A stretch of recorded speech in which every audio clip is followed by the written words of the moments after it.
दाद देती है गर्दिशे दौरा, जिंदगी एहतराम करती है। इश्क जब मौत से टकराता है, मौत झुककर सलाम करती है। कि ये क्या कर रहे हैं शत्रुघ्न सिन्हा? ये शत्रुघ्न सिन्हा का दिमाग खराब हो गया। और अगर अडवाणी ने कोई प्रतिक्रिया दी तो बोल दो मंत्री नहीं बनाया गया इसलिए। यहाँ तानाशाही दिख रही है, वहां लोकशाही थी।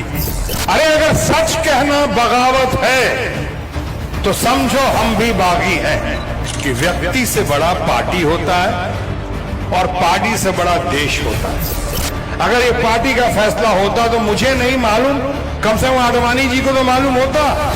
और भारत की जनता के साथ मेरी जिम्मेदारी या जवाबदेही ज्यादा है और वफादारी ज्यादा है। सबसे ज्यादा वोट शेयर मार्जिन किसी का था तो आपके अपने बिहारी बाबू का, आपका अपने शत्रुघ्न सिन्हा का। तो छोड़ क्यों नहीं देते पार्टी में? चुप ललुआ, छोड़ क्यों देते थे पार्टी? मुसीबतों को वही पार कर सकता है जिसके अंदर मुसीबतों को पार करने की शक्ति होती है, क्षमता होती है, ताकत होती है। कि फिल्मों में भी कोई रिश्तेदार नहीं और पॉलिटिक्स में भी कोई रिश्तेदार नहीं। बहुत जान है इस सभा में, बहुत जान है। मेरे बारे में बहुत बातें हो रही हैं कि ये क्या कर रहे हैं शत्रुघ्न सिन्हा। ये शत्रुघ्न सिन्हा का दिमाग खराब हो गया है। भारतीय जनता पार्टी में इतने सालों से हैं और आज अपनी पार्टी के खिलाफत बगावत कर रही है। ये मैं सुनता हूं, मैं पढ़ता हूं, हमारे पत्रकार बंधुगण बोलते हैं कि चारों तरफ चर्चा होती है कि आप बागी हो गए हैं, आप भारतीय जनता पार्टी के खिलाफ बगावत कर रहे हैं। क्या यह वजह है कि आपको मंत्री नहीं बनाया इसलिए? हमने कहा यह भी एक प्रचार तंत्र का हिस्सा है। अगर आडवाणी जी को आज राष्ट्रपति नहीं बनाया गया है, आडवाणी जी को कोई मंत्री या प्रधानमंत्री या उप प्रधानमंत्री नहीं बनाया गया, और अगर आडवाणी ने कोई प्रतिक्रिया दी तो बोल दो मंत्री नहीं बनाया गया इसलिए। यशवंत सिन्हा जैसा स्टेट्समैन अगर काबिलियत की बात करता है तो कह दो मंत्री नहीं बनाया गया इसलिए ऐसा बोल रहे हैं। मुरली मनोहर जोशी जैसा पंडित, ज्ञानी, गुणी, उनको मंत्री नहीं बनाया गया इसलिए वो रूठे हुए हैं। अरुण शौरी जैसा परम विद्वान, पत्रकारों की आन बान और शान, लेखकों की, और उसे अगर मंत्री नहीं बनाया गया तब वो ऐसी बातें करे। ये क्या तमाशा है? आज के दिन अगर मंत्री बनाया भी जाता तो कितने 90% मंत्रियों को तो आज जानते नहीं है, जानते हैं तो मानते नहीं है, जान गए मान गए तो पहचानते नहीं है, और पहचानेंगे उनके पास किसी काम के लिए जाए तो किसी काम के नहीं है।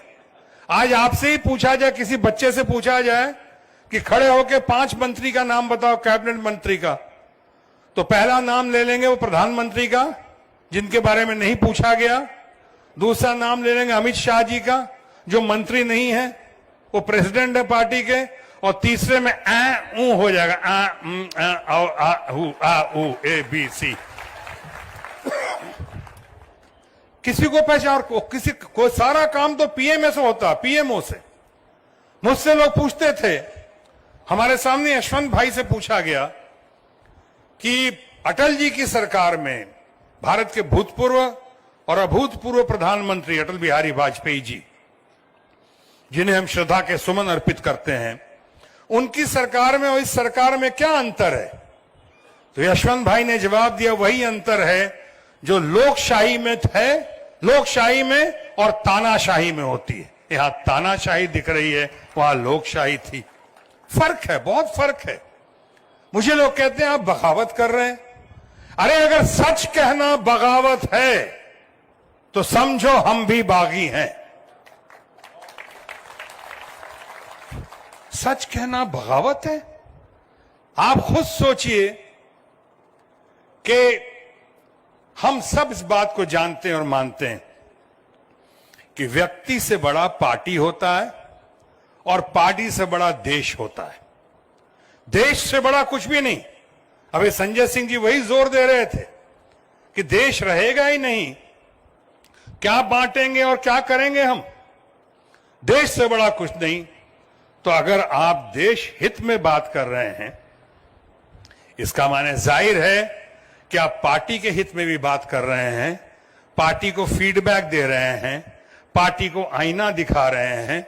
अगर आप पार्टी को आईना दिखा रहे हैं तो जनहित में और देश हित में, और देश हित में किया गया काम वो अपराध नहीं होता, उसके लिए सम्मान होनी चाहिए, मान सम्मान मिलनी चाहिए। अगर मैंने कहा कि नोटबंदी गलत हुआ है तो क्या गलत कहा? आप जरा खुद देखिए, हमारे छोटे छोटे व्यापारियों को, किसानों का, मजदूरों का, ठेले वालों का, रेहड़ी वालों का, पटरी वालों का, डेली वेजेस वालों की क्या हालत हुई। गांव से लोग छोड़ छोड़ के जो दूर दूर से शहरों में आए थे काम करने, वो फिर छोड़ छोड़ के चले गए अपने गांव में। छोटी छोटी फैक्ट्रियां बंद हो गई, दुकानें बंद हो गई, काला धन लाएंगे लोग, अपना पैसा लेने के लिए लाइन में खड़े हो गए। कितने लोग मारे गए। हमारे घर की महिलाओं, हमारे माताओं पे, बहनों पे क्या गुजरी होगी, अपने पति से छुपा के, लेकिन अच्छी नीयत से, अपने पति से छुपा के, अपने बच्चों से छुपा के, उन्हीं के लिए पैसे रखे थे। वो कभी उनके दवा दारू के लिए, कभी उनकी शादी के लिए, सालों से छुपाया हुआ पैसा अच्छी नीयत से हवा हो गया, कागज हो गया। एक रात में, एक फरमान पे, एक तुगलकी फरमान, बगैर किसी से बात किए हुए लोग मुझे कहते हैं आप क्यों बोलते हैं, ये तो आपकी पार्टी का फैसला था। तो मैं पूरी जिम्मेदारी के साथ कह सकता हूं ये पार्टी का फैसला नहीं था, ये कैबिनेट का फैसला नहीं था। अगर ये पार्टी का फैसला होता तो मुझे नहीं मालूम, कम से कम आडवाणी जी को तो मालूम होता, कम से कम मुरली मनोहर जोशी जी को तो मालूम होता, यशवंत सिन्हा जी को तो मालूम होता। लोग तो कहते हैं कि देश के वित्त मंत्री को भी मालूम नहीं था, उनसे भी छुपा के अचानक रातों रात घोषणा कर दी। क्यों कर दिया आपने? इस पे हम शांत बैठे? देखिए, मैं भारतीय जनता पार्टी का अवश्य हूं अभी तक, लेकिन उससे पहले मैं भारत की जनता का हूं, और भारत की जनता के साथ मेरी जिम्मेदारी या जवाबदेही ज्यादा है और वफादारी ज्यादा है। अभी नोटबंदी से हम उभर ही नहीं पाए थे कि कॉम्प्लिकेटेड जीएसटी, अच्छों को समझ नहीं है जीएसटी क्या हुआ, कैसे हुआ, क्या मतलब है जीएसटी।